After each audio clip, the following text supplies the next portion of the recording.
Aspirant welcome back to our channel target কম্পিটিটিভে তোমাদেরকে সবাইকে স্বাগত জানাচ্ছি। আমরা মধ্য ভারতের ইতিহাস পড়ছিলাম, সেখানে আমরা গিয়াসউদ্দিন তুগলকের সম্পর্কে আমরা পড়েছি, অর্থাৎ তুগলক বংশ। এরপর গিয়াসউদ্দিন তুগলকের পরে যিনি সিংহাসনে বসছেন তিনি হচ্ছেন মোহাম্মদ বিন তুগলক। আমরা এর আগেও জানলাম যে মোহাম্মদ বিন তুগলক সিংহাসনে বসছেন কেন, যে তার পিতা গিয়াসউদ্দিন তুগলকের মৃত্যুর পর তার সিংহাসনে বসছেন তার জ্যেষ্ঠ পুত্র, নাম হচ্ছে মোহাম্মদ বিন তুগলক। এই মোহাম্মদ বিন তুগলক সিংহাসনে বসছেন ঠিক 1325 থেকে থাকছেন 1351 পর্যন্ত। এই 1325 থেকে 1351 পর্যন্ত তার যে সময়কালে তিনি অনেক পরিকল্পনা করেছিলেন সাম্রাজ্য বিস্তারের জন্য, এবং সেগুলো সবগুলোই প্রায় ব্যর্থ হয়ে আমরা দেখব। সেই ব্যর্থের জন্য তাকে আমরা পাগল রাজা হিসাবেও আখ্যা পেয়েছেন। এবং এই যে মোহাম্মদ বিন তুগলকের পরিকল্পনা, যে পাগল রাজা কেন বলা হয়, তার যে পরিকল্পনাগুলো সেগুলো সবগুলো ব্যর্থ হওয়ার জন্যই তাকে পাগল রাজা বলা হয়েছে, সেগুলো সম্পর্কে আমরা দেখব এবং তার কার্যাবলী সম্পর্কে আমরা দেখব। তাহলে দেখো, ফার্স্টে পয়েন্টে লেখা আছে যে প্রকৃত নাম ছিল জুনা খান। ঠিক আছে, মোহাম্মদ বিন তুগলকের প্রকৃত নাম ছিল জুনা খান। পরীক্ষায় কোশ্চেন পড়ে যে কে বা কোন সুলতান জুনা খান নামে পরিচিত ছিল, বা জুনা খানের আসল নাম কি, সেটা কি করবে, মোহাম্মদ বিন তুগলক। ওকে, এরপর দেখো তিনি যে শিবিরে বাস করতেন সেই শিবিরটার নাম ছিল স্বর্গদ্বার। ঠিক আছে, এটা ছিল স্বর্গদ্বারী। এই শিবিরে তিনি বসবাস করতেন। পরীক্ষায় কোশ্চেন পড়ে যে এই যে স্বর্গদ্বারী শিবির কোন নদীর তীরে অবস্থান করেছিল, না এখানে হচ্ছে গঙ্গা নদীর তীরে কিন্তু অবস্থান ছিল। এটা কিন্তু পরীক্ষায় কোশ্চেন। ওকে, এবং তিনি নাকি সুলতানি যুগের সবচেয়ে বিদ্বান ব্যক্তি ছিলেন, সব থেকে জ্ঞানী ব্যক্তি ছিলেন, যিনি কি ছিলেন না গণিত, দর্শন এবং জ্যোতির্বিজ্ঞানের মতন যে সাবজেক্টগুলো ছিল সেগুলো তিনি কিন্তু কি ছিলেন, পারদর্শী ছিলেন। ওকে, এবং এছাড়াও তিনি হস্তলিপিতেও কিন্তু পারদর্শী ছিলেন। পরীক্ষায় কোশ্চেন পড়ে দেবে যে হস্তলিপিতে বা কোরিওগ্রাফার যেটা বলা হয়, এটাও লেখা রাখবে COLLIGRAPHY, কোরিওগ্রাফিতেও কিন্তু কি ছিলেন না তিনি পারদর্শী ছিলেন, যেটা হস্তলিপি বলা হয়। ঠিক আছে, তাহলে এতগুলো সাবজেক্টে কিন্তু তিনি পারদর্শী ছিলেন। ওকে, তিনি যখন সিংহাসনে বসছেন তখন তার যে সাম্রাজ্য, ঠিক আছে, যে ভৌগোলিক যে বিস্তার, সেটা কিন্তু একদম সর্বোচ্চ শিখরে পৌঁছেছিল। এই জন্য বলা আছে যে তার সময় রাজ্যের সীমানা সর্বোচ্চ বিস্তার লাভ করেছিল। যদি আমরা দেখি ভৌগোলিক অবস্থানে, মোহাম্মদ বিন তুগলকের সময় কিন্তু উত্তর পশ্চিমে পেশোয়ার থেকে দক্ষিণে মাদুরাই পর্যন্ত বিস্তৃত হয়েছিল, এবং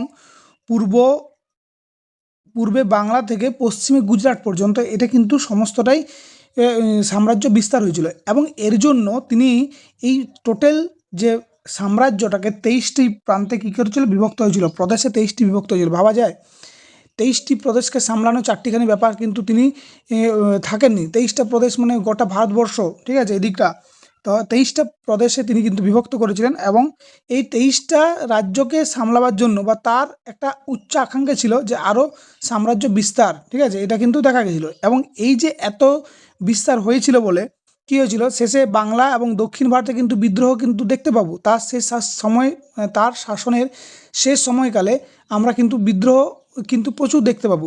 এই বিদ্রোহ পরে দেখবে যে বাহামণি এবং আরেকটা ছিল তোমার বিজয়নগর, এই দুটো স্বাধীন রাজ্য কিন্তু হয়েছিল। ওকে, 1336 এবং 1347 আমরা দেখতে পাবো যে দুটো স্বাধীন রাজ্য কিন্তু ভাগ হয়ে গেছিলো। ওকে, এই যে এখানে পাগল রাজা বলা হয়, যে আমরা অলরেডি আলোচনা করলাম। এরপর দেখো 1333 হবে। ঠিক আছে, এটা লিখে রাখবে। 1333 খ্রিস্টাব্দে ইবন বতুতা মরক্কো থেকে কিন্তু ভারতে আসছেন তার সময়কালে। এটা খুব ইম্পর্ট্যান্ট একটা পার্ট। ঠিক আছে, যে ইবন বতুতা কার সময় এসেছিল ভারতে, না লেগে হচ্ছে মরক্কো থেকে এসেছিল এই মোহাম্মদ বিন তুগলকের সময়, এবং সালটা হচ্ছে 1333 কিন্তু। ঠিক আছে, 1333 25 সিংহাসনে বসছেন, 1333 খ্রিস্টাব্দে আসছেন। এবং তার যে লেখা বিখ্যাত বই, সেই বিখ্যাত বইটা হচ্ছে রেহেলা বা কিতাবুল রেহেলা। এই দুটো বই তোমাকে কোশ্চেন পড়বে বারবার ধরে, যে রেহেলা বা কিতাবুল রেহেলা কার লেখা। এরপরে এই যে বই আমরা দেখলাম ইবন বতুকের, তার বিখ্যাত বই, সেই বইয়ের সম্পর্কে বলবে যে কি নিয়ে জানা যায়। পরীক্ষায় কোশ্চেন আসে যে কি নিয়ে জানা যায়, না এখানে তুমি বলতে পারবো যে ভারত মহাদেশের যে সমসাময়িক এবং সাংস্কৃতিক জীবন সম্পর্কে কিন্তু এই বইটা টোটাল কিন্তু বর্ণনা দিয়েছে। হ্যাঁ, এবং এই ইবন বতুতা কি করেছিলেন, মোহাম্মদ বিন তুগলককে বলেছেন রক্ত পিপাসু বলে অভিহিত করেছেন। এটা যদিও লেখা নেই এখানে। মোহাম্মদ বিন তুগলককে ইবন বতুতা রক্ত পিপাসু কিন্তু বলেছেন। ওকে, এরপর দেখো ডক্টর ভিনসেন্ট স্মিথ, বিখ্যাত ঐতিহাসিক, তাকে কি বলেছে, পরস্পর বিরোধী গুণের সংমিশ্রণ বলেছেন। ঠিক আছে, এই কথাগুলো কিন্তু তোমাকে পরীক্ষায় কোশ্চেন দেয় যে পরস্পর বিরোধী গুণের সম্মিশ্রণ মোহাম্মদ বিন তুগলককে কে বলেছেন বা কে বলে আখ্যা দিয়েছেন, তখন কিন্তু তুমি ডক্টর ভিনসেন্ট স্মিথ কিন্তু অবশ্যই লিখবেন। এবং এই যে ইবন বতুতা সম্পর্কে আমরা পড়লাম, তো ইবন বতুতা কিন্তু প্রথমে কাজী হিসাবে নিয়োগ হয়েছিলেন, এটাও কিন্তু পরীক্ষায় কোশ্চেন আছে যে ইবন বতুতা প্রথমে কি হিসাবে নিযুক্ত হয়েছিলেন, না প্রথমে লিখবে যে কাজী হিসাবে তিনি কিন্তু নিযুক্ত হয়েছিলেন। ওকে, এরপর দেখো মোহাম্মদ বিন তুগলকের যে পরিকল্পনা তিনি করেছিলেন, 4-5টা পরিকল্পনা করেছিলেন, সেই পরিকল্পনাগুলো সম্পর্কে আমরা আলোচনা করব এবং পরিকল্পনাগুলো কী জন্য ব্যর্থ হয়েছিল সেটা সম্পর্কে আমরা একটু আলোচনা করব। অ্যাজ এ জাস্ট স্টোরি হিসাবে মনে রাখবে, গল্প হিসাবে মনে রাখলে দেখবে খুব ভালো মনে থাকবে। তো দেখো পরের পয়েন্টটায় কি আছে, দেখো বলেছে মোহাম্মদ বিন তুগলক এর অধিকাংশ উচ্চবিলাসী পরিকল্পনা। কী জন্য উচ্চবিলাসী বলছি তুমি দেখো, আমরা দেখলাম 1325 খ্রিস্টাব্দে মোহাম্মদ বিন তুগলক সিংহাসনে বসছে, তাই তো 1325 খ্রিস্টাব্দে কিন্তু সিংহাসনে বসছেন মোহাম্মদ বিন তুগলক। এই 1325-এর সিংহাসনে বসার পরেই তার মনে হলো যে দোয়াব কর বৃদ্ধি করা। ঠিক আছে, দোয়াব বলে দেখিনি কোন কোন অঞ্চলে হয়। দোয়াব হচ্ছে তুমি দেখবে হচ্ছে গঙ্গা এবং যে যমুনা নদীর তীর, সেটাকে দোয়াব বলা হয়, তাই তো। তাহলে এখানে হচ্ছে গঙ্গা প্লাস যমুনা, ঠিক আছে, যমুনা, এই দুটো নদীর তীরবর্তী যারা বাস করে সেখানে কর বৃদ্ধি, ঠিক আছে। এবং কর কত বৃদ্ধি, না 50% কর বৃদ্ধি। আমরা দেখেছিলাম মোহাম্মদ বিন তুগলুকের আগে দেখছিলাম আলাউদ্দিন খলজির সময়, আলাউদ্দিন খলজি কী করেছিলেন, না মোহাম্মদ বিন তুগলুক যে অনুসরণ করেছে আলাউদ্দিন খলজির পথ ধরে, ওখানেও কিন্তু 50% কর কিন্তু দোয়াব অঞ্চলে ছিল, তাই তো। এবং এখানেও মোহাম্মদ বিন তুগলক কিন্তু 50% কর কিন্তু বৃদ্ধি করতে। এর পেছনে কারণ যদি আমরা দেখি তাহলে কী হবে, আমরা একটু পরে দেখবো যে দাক্ষিণাত্য অভিযান করবে। দাক্ষিণাত্য অভিযান করতে হলে পয়সার দরকার হয়, তাহলে পয়সা কোথায় আসবে, হচ্ছে কর বৃদ্ধি করে দাও। এছাড়া কী হবে, না খোরাসান অভিযান পরিকল্পনার জন্য প্রচুর পরিমাণে অর্থ লাগবে এবং তার যে বিশাল সৈন্যবাহিনী গঠন করা হবে তার জন্য যে প্রচুর পরিমাণ অর্থের প্রয়োজন, তার জন্য কিন্তু এই দোয়াব কর কিন্তু কি না বৃদ্ধি করার প্রয়োজন মনে করেছিলেন। এবং তিনি মনে করতেন কি, যে এখানে তো সব উর্বর, নদীর ধার মানে হচ্ছে উর্বর, চাষবাস খুব বেশি হয়, চাষবাস বেশি হওয়ার জন্য তিনি কী করেছিলেন, না উর্বর অঞ্চলে কর আদায় সম্ভব, এটা তিনি একটা পরিকল্পনা অলরেডি করে ফেলেছিলেন। তার জন্য কিন্তু এখানে কর আদায় চলেছিল। এরপর সবই ঠিক চলছিল, কর আদায় চলছিল, কিন্তু হঠাৎ করে 1327 হঠাৎ করে কী হলো, না দুর্ভিক্ষ দেখা দিল। ঠিক আছে, এই যে দুর্ভিক্ষ, যখনই ভয়াবহ দুর্ভিক্ষ দেখা দিল, তাহলে কী হলো, ভয়াবহ দুর্ভিক্ষ দেখার ফলে ফসল অলরেডি নষ্ট হয়ে গেছে, ঠিক আছে, কৃষকরা কর দিতে পারছে না, অক্ষম, ঠিক আছে, কিন্তু না তবুও তাকে কর দিতে হবে। এই যে একটা মানসিকতা, এই সময় কিন্তু কর দেওয়া কিন্তু একবারে টোটালি কী হয়ে যায়, না মানে ভেস্তে যায় পরিকল্পনা। ঠিক আছে, এর ফলাফল আমরা দেখি যে কৃষক বিদ্রোহ দেখতে পাই, ঠিক আছে, কৃষকরা জমি ছেড়ে পালিয়ে যাচ্ছে, কৃষকের উৎপাদন কমে যাচ্ছে। এই একটা কিন্তু এখানে কিন্তু মানে সিচুয়েশন তৈরি হয় এবং এই যে দোয়াব কর বৃদ্ধির পরিকল্পনাটা কিন্তু কি হয়, আলটিমেটলি ব্যর্থ হয়। পরে আমরা দেখব, পরে তিনি এই যে দিওয়ানি খই বা কৃষিক্ষেত্র চালু করবেন, এটা আমরা দেখেছি বা দেখব, বা কৃষি দপ্তরের মন্ত্রী তিনি নিয়োগ করেছিলেন। তাহলে দোয়াব কর অঞ্চলের বৃদ্ধিটা বুঝে গেল আশা করি, যে 50% কী বলেছিল, যে কর বৃদ্ধি করেছিল আর কি। ওকে, তারপর দেখো নেক্সট হচ্ছে, এটা আশা করি বুঝতে পেরেছো। 2 নম্বর দেখো, নেক্সট হচ্ছে রাজধানী পরিবর্তন। ঠিক আছে, রাজধানী পরিবর্তনের মাথায় কেন ভূত চাপলো, রাজধানী পরিবর্তন। তাহলে কি 1327, ঠিক আছে, 1327 কী হচ্ছে, না হঠাৎ করে মনে হলো যে রাজধানী পরিবর্তন করতে হবে। রাজধানী কোথায় ছিল, দিল্লিতে, তাই তো। দিল্লি থেকে কোথায় করব, দিল্লি থেকে দেবগিরি। ঠিক আছে, প্রথমে আগে শুনে রাখো, দিল্লি থেকে কোথায় করব, দেবগিরি। ঠিক আছে, দেবগিরি আর দেবগিরি থেকে দৌলতাবাদ। ঠিক আছে, এই দৌলতাবাদ এখানে কি করবে, না স্থানান্তর করব। ঠিক আছে, দৌলতাবাদ এখানে স্থানান্তর করব। দৌলতাবাদ কোথায়, বর্তমানে তোমার ঔরঙ্গাবাদে। ঠিক আছে, দৌলতাবাদ কিন্তু অবস্থিত, এটা কিন্তু পরীক্ষায় কোশ্চেন পড়েছে, দৌলতাবাদ কোথায়, না ঔরঙ্গাবাদে। দেখো দিল্লি কোথায় ছিল, দিল্লি ছিল একবারে উত্তর প্রান্তে। ঠিক আছে, দিল্লি ছিল উত্তর প্রান্তে। ওকে, উত্তর প্রান্তে দিল্লি ছিল। দিল্লি যেহেতু উত্তর প্রান্তে ছিল এবং দৌলতাবাদ ছিল একদম মাঝামাঝি জায়গায়, ঠিক আছে, মাঝামাঝি স্থানে, তাহলে কি হবে, এরপরে তুমি দেখো না, যখনই উত্তর প্রান্ত থেকে গোটা 23টা প্রদেশ আমি বললাম, ঠিক আছে, 23টা প্রদেশকে শাসন করতে হলে নিশ্চয়ই কী হবে, নিচে উত্তরে থাকলে হবে না, কোথায় থাকতে হবে, একদম ভারতবর্ষের মিডিলে থাকতে হবে, ঠিক আছে, মিডিল। তাহলে দৌলতাবাদ ছিল একবারে কি, যে মধ্যস্থান, সেখান থেকে গোটা সাম্রাজ্যকে নিয়ন্ত্রণ করা সম্ভব, এটা কিন্তু ভেবেছিলেন মোহাম্মদ বিন তুগলক। তার জন্য তিনি কী করেছেন, দৌলতাবাদে স্থানান্তর করেছিল। এছাড়াও কী ছিল না, মঙ্গল অ্যাটাক ছিল, ঠিক আছে, মঙ্গল অ্যাটাক আমরা দেখেছি আলাউদ্দিন খলজির সময় প্রচুর মঙ্গল অ্যাটাক ছিল। এই মঙ্গল অ্যাটাকের জন্যও তিনি কিন্তু এই পরিকল্পনা করেছিলেন যে মঙ্গল আক্রমণের হাত থেকে রক্ষা যদি পেতে হয় তাহলে আমাকে কী করব, ট্রান্সফার করতে হবে কোথায় না, হচ্ছে ক্যাপিটালটা, ওকে।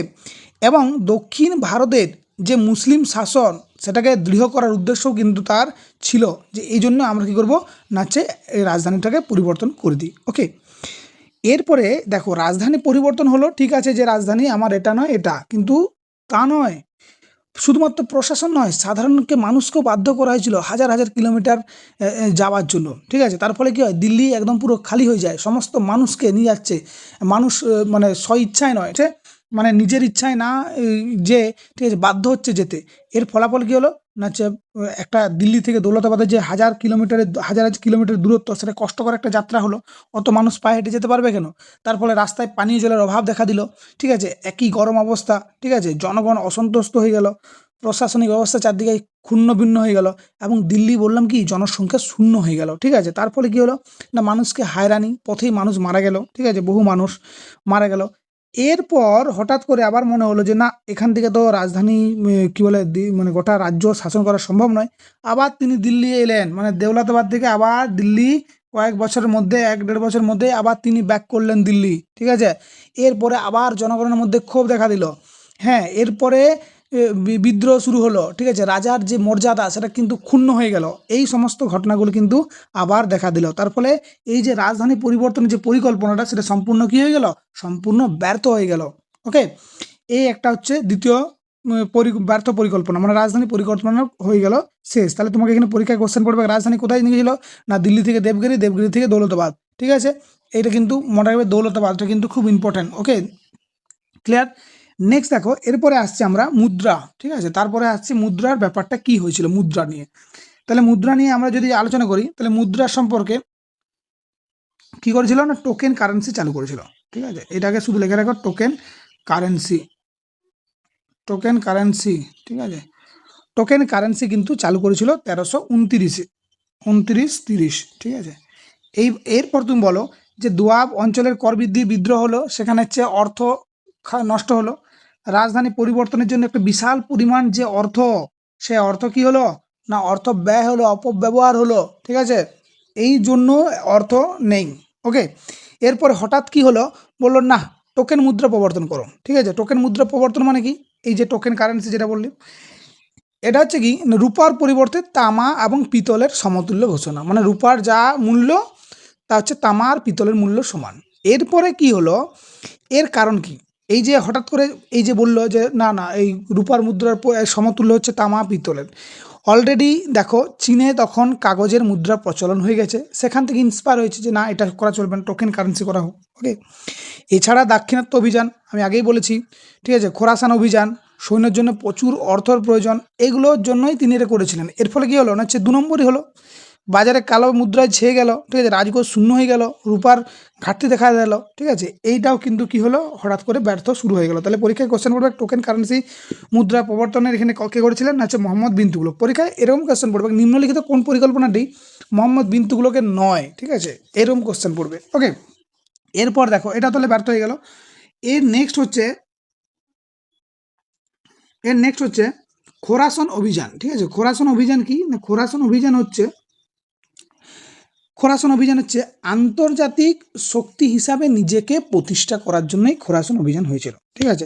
তার আগে আমি করাচিল অভিযানটা একটু দেখি, তারপরে আমি এটা বলছি। এই করাচিল অভিযানটা কি, দেখো করাচিল অভিযান হচ্ছে, এটা করাচিলটা কোথায় না, হিমাচল প্রদেশ, ঠিক আছে, এবং হচ্ছে ভারত ও চীনের মধ্যস্থানে, ঠিক আছে। হিমাচল প্রদেশ এটা হচ্ছে ইন্ডিয়া এবং চীনের যে মধ্যস্থান, সেটা হচ্ছে করাচিল অভিযান। এখানে কি হয়েছিল বড় দেখিনি, এটা হচ্ছে তিব্বত এবং চীনের সঙ্গে যে বাণিজ্য পথটাকে সেটাকে নিয়ন্ত্রণ আনার জন্য তিনি উচ্চ আকাঙ্ক্ষা ছিলেন, যে এই চীনের সাথে ব্যবসা বাণিজ্য তিব্বতটা পুরো কন্ট্রোলে থাকবে, ঠিক আছে। এবং এই করাচিল অভিযানটা কিন্তু সাম্রাজ্য বিস্তারের জন্যই করেছিল, ঠিক আছে। করাচিল অভিযানটা কিন্তু সাম্রাজ্য বিস্তারের জন্যই করেছিলেন। এরপর তিনি কি করেছিলেন, যে এইবার দেখো চীন তিব্বত মানে হচ্ছে পাহাড়ি এলাকা, তাই তো, এই পাহাড়ি এলাকায় দুর্গম পথ কেউ জানেই না, ঠিক আছে। 1,00,000 সেনাকে পাঠিয়ে দিয়েছিল, ঠিক আছে? পার্বত্য দুর্গম পথ 1,00,000 সেনা যখন যায়, তারা কী হয়েছিল, তারা আবহাওয়া সম্পর্কে কোনো জ্ঞানই থাকেনি যে কীরকম আবহাওয়া হবে না হবে, ঠিক আছে? এই যে একটা দুর্গম পথে অতিক্রম করা, তাদের কাছে একটা আবহাওয়াটা একটা বাধা হয়ে দাঁড়ায়, ঠিক আছে? সৈন্যরা পথ হারায়, ঠিক আছে? খাদ্য সংকটে পড়ে, সৈন্য নিহত হয়, নিখোঁজ হয়ে যায়, ঠিক আছে? এবং সামরিক ক্ষতি হয়ে যায় প্রচুর, ঠিক আছে? তাহলে এই করাচির অভিযানটাও কিন্তু কী হয়ে যায়, ব্যর্থ হয়ে যায়। শোনা যায় নাকি খুব কম সংখ্যক সৈন্যই ফিরতে পেরেছিলেন, বাকি সব মারা গিয়েছিল এই করাচির অভিযানে। ওকে, এরপরে আসছে খোরাসান অভিযান, ঠিক আছে? খোরাসান অভিযান কি না, খোরাসান অভিযান হচ্ছে একমাত্র এই বর্তমানে হচ্ছে ইরানে অবস্থিত, ঠিক আছে? এই ইরান অবস্থিত হচ্ছে, এটা যে মধ্য এশিয়া দখল করব, এই খোরাসান অভিযানের একটা বৃহৎ পরিকল্পনা, ঠিক আছে? কিন্তু এই পরিকল্পনা কখনো সম্ভবই হয়নি। খোরাসান অভিযান কখনো সম্ভবই হয়নি। কি হয়েছিল না, আন্তর্জাতিক শক্তি হিসাবে নিজেকে প্রতিষ্ঠা করার জন্য এই আক্রমণের জন্য রেডি ছিলেন। ওকে, এবং ওখানে তো আমি বললাম করাচিলে 1,00,000 সৈন্য পাঠিয়েছিল, এখানে 3,00,000 3.5 লক্ষ 4 লক্ষ সৈন্য সংগ্রহ করেছিল। এর জন্য কি করেছিলেন না, হচ্ছে রিজার্ভ করেছিলেন, রিজার্ভ রেখেছিলেন যে এত সৈন্য আমার থাকবে কোথার জন্য না, করাচিল অভিযানের জন্য, ঠিক আছে? সরি, খোরাসান অভিযানের জন্য। এরপরে তুমি বলো, আক্রমণ কিন্তু করেনি, 1 বছর এরকম ছিল। এবার 1 বছরে 3 লক্ষ বা 4 লক্ষ সৈন্যকে যদি বসিয়ে বসিয়ে বেতন দেয়, তাহলে বিপুল পরিমাণ অর্থ কী হয়েছিল, নষ্ট হয়ে গেছিল। বোঝা গেছে, খোরাসান অভিযানে প্রচুর পরিমাণ কী হয়েছিল, নষ্ট হয়ে গেছিলো। তাহলে এর একটা কোনো পরিকল্পনাও কিন্তু সফল হয়নি। এর জন্যই, ঠিক আছে, এর জন্যই একে আমরা পাগল রাজা বলে অভিহিত করেছেন বিভিন্ন, মানে কোনো পরিকল্পনা সফল হয় না, ঠিক আছে? তার জন্য কি বলেছে, পাগল রাজা, ওই যে পাগলের মতন, একবার চলো দিল্লি থেকে, একবার চলো রাজধানী দৌলতাবাদ, আবার দৌলতাবাদে হলো না, যে চলো আবার দিল্লি, ঠিক আছে? এই যে উদ্ভুট একটা যে পরিকল্পনা তার মাথায় এসেছিলেন, এই সব জন্য তাকে কি বলা হয়, পাগল রাজা কিন্তু বলে আখ্যা দেওয়া হয়েছে। এর ফলে তার সময় দেখবেও যে অনেকগুলো বিদ্রোহ দেখা যাচ্ছে, প্রায় 34টা বিদ্রোহ দেখা গেছিল, এবং দক্ষিণ ভারতে 27টা আর উত্তর ভারতে 7টা কিন্তু বিদ্রোহ দেখা যাবে। সবাই ভেবে গেছে রাজার কোনো ঠিক নেই, রাজা হচ্ছে খামখেয়ালি রাজা যাকে বলি, ঠিক আছে? খামখেয়ালি রাজা বলা হয় বা পাগল রাজা বলা হয়, কারণ কোনো ঠিক নেই, রাজা নিজের মানে ক্ষুণ্ণ হচ্ছে নিজের সম্মানটা। ওকে, এরপরে আমরা দেখব মোহাম্মদ বিন তুগলকের কার্যাবলী কী কী কাজ করেছেন। তাহলে মোহাম্মদ বিন তুগলকের দেখো কার্যাবলী যদি আমরা বলি, তাহলে প্রথম হচ্ছে কৃষি দপ্তরে মন্ত্রী নিয়োগ করেন। আমি একটু আগে আলোচনা করেছি যে কৃষি দপ্তরে মন্ত্রী নিয়োগ করেন, এইটা ইম্পর্টেন্ট। দেখো দিওয়ানি খই, ঠিক আছে?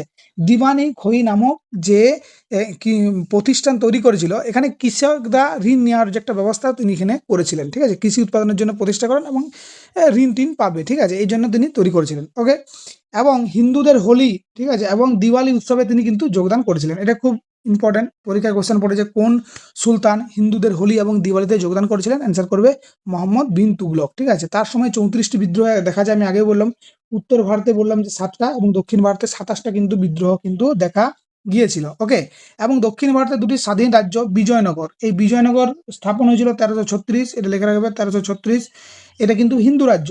ওকে, আর তারপর হচ্ছে বাহামনি রাজ্য হয়েছিল 1347 বাহামনি সাম্রাজ্য কিন্তু স্থাপন হয়েছিল, এটা কিন্তু মুসলিম রাজ্য কিন্তু এই দুটো স্থাপন হয়েছিল এখান থেকে, মানে ভাগ হয়ে গেছিল। আমি বললাম যে এত বড় সাম্রাজ্য দেখার পরিচালনা করার ভাগ তিনি পাননি, শেষ সময়ে প্রচুর পরিমাণে গিয়ে হয়েছিল, অসন্তোষ কিন্তু লেগেই ছিলেন। ওকে, এই অসন্তোষ লেগে থাকার কারণেই কি হয়েছিল না, ভাগ হয়ে গিয়েছিল, বিদ্রোহ সবসময় দেখা যাচ্ছিল।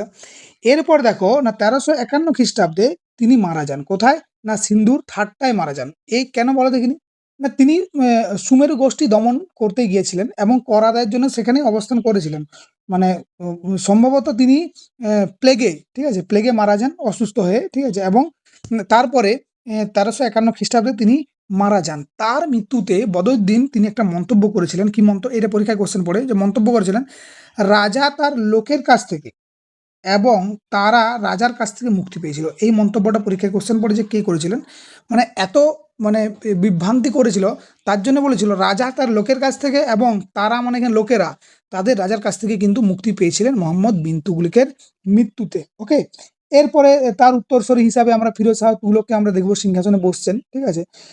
গিয়াসুদ্দিনের ভাইয়ের পুত্র ছিলেন ফিরোজ শাহ তুগলক, ঠিক আছে, যাকে সুলতানি যুগের আকবর বলা হবে। তিনি সিংহাসনে বসছেন এবং নতুন অনেক জিনিস তৈরি করবেন। দেখো এরপরের ক্লাসটা আমরা দেখবো, এই ক্লাসটা অনেকটা লেন্দি হয়ে গেল।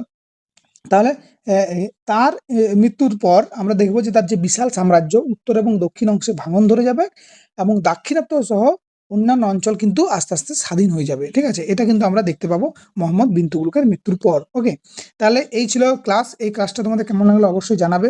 আমি চেষ্টা করছি যতটা সম্ভব তোমাদের পড়ানোর।